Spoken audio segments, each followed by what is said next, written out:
आकाशवाणी गोरखपुर से प्रादेशिक समाचार।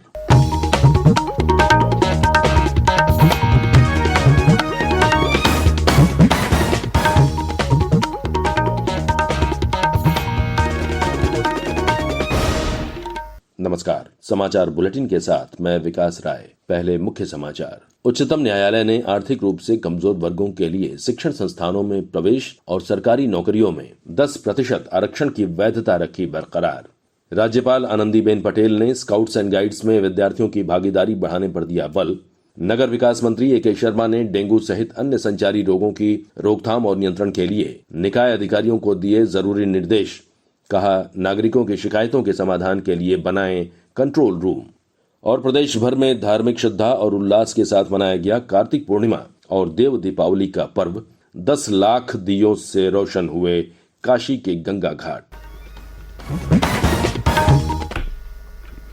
अब समाचार विस्तार से।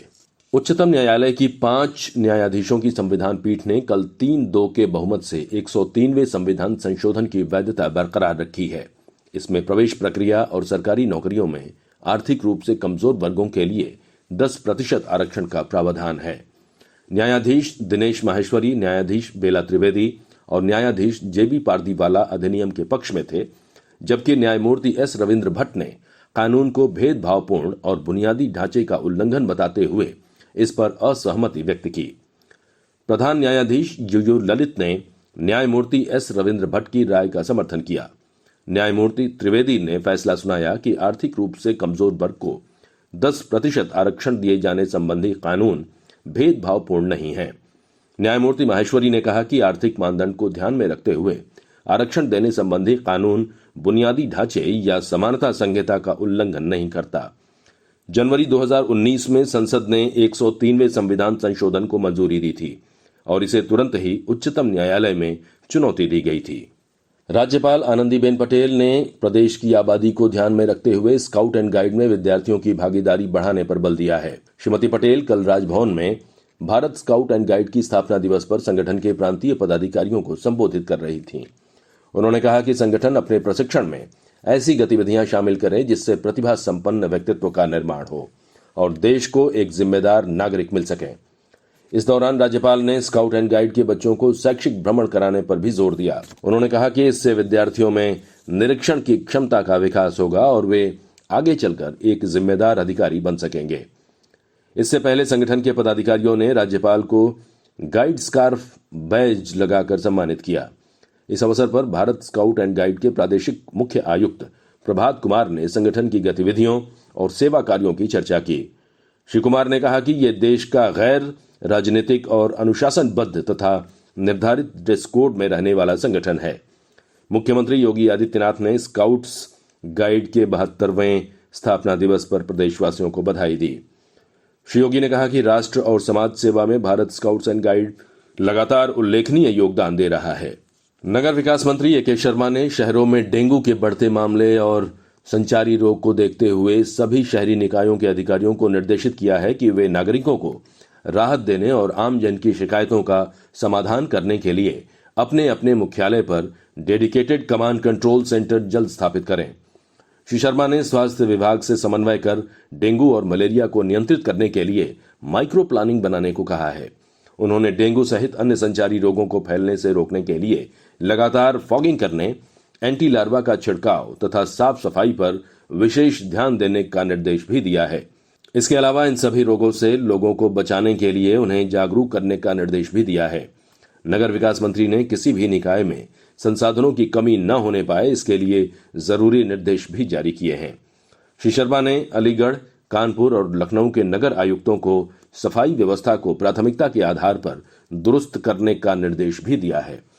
उन्होंने कहा कि अयोध्या, प्रयागराज, मथुरा, वृंदावन, वाराणसी और चित्रकूट सहित अन्य महत्वपूर्ण धार्मिक स्थलों पर डेंगू के रोगियों और इसके फैलाव पर विशेष सावधानी बरती जाए।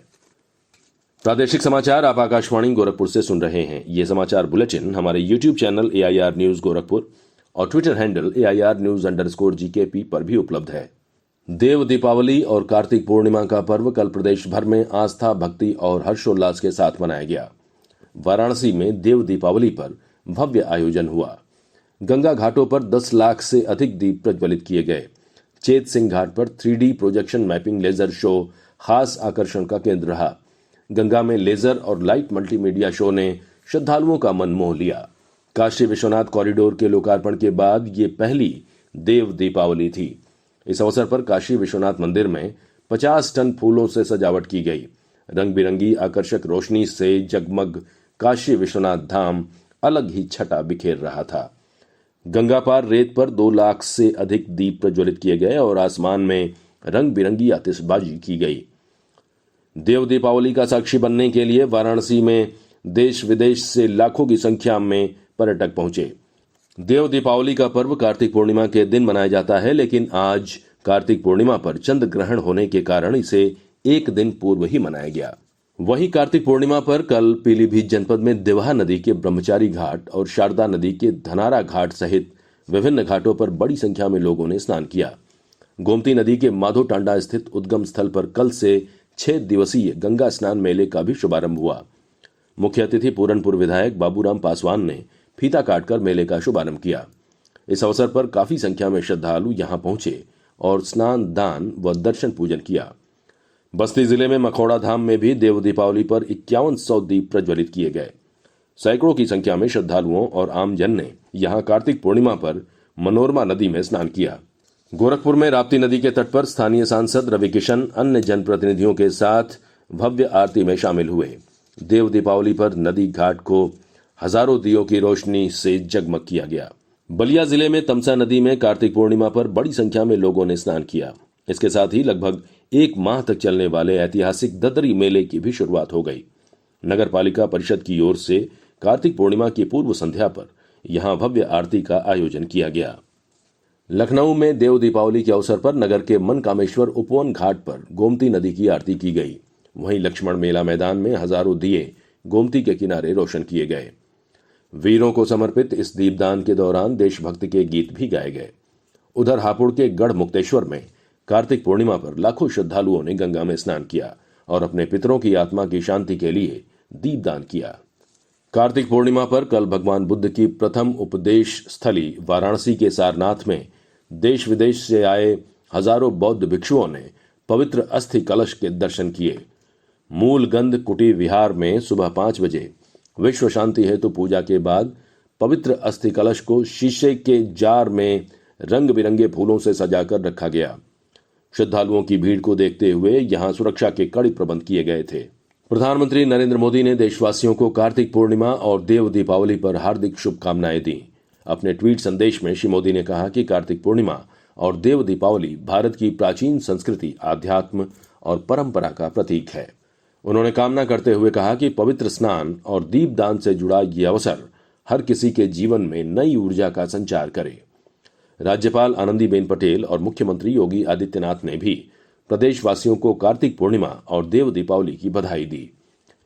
मुख्यमंत्री ने एक ट्वीट में कामना की कि बाबा विश्वनाथ की पावन धरा पर मनाया जाने वाला ये महापर्व सभी श्रद्धालुओं के जीवन को सुख, समृद्धि और आरोग्यता के आशीर्वाद से अभिसिंचित करे।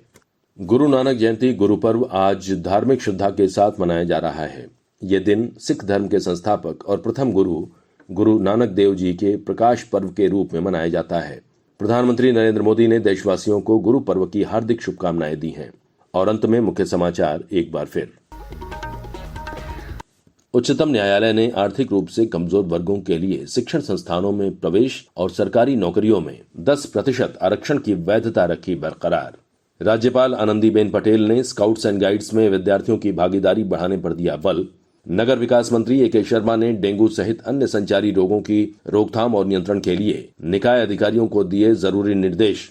कहा, नागरिकों की शिकायतों के समाधान के लिए बनाएं कंट्रोल रूम।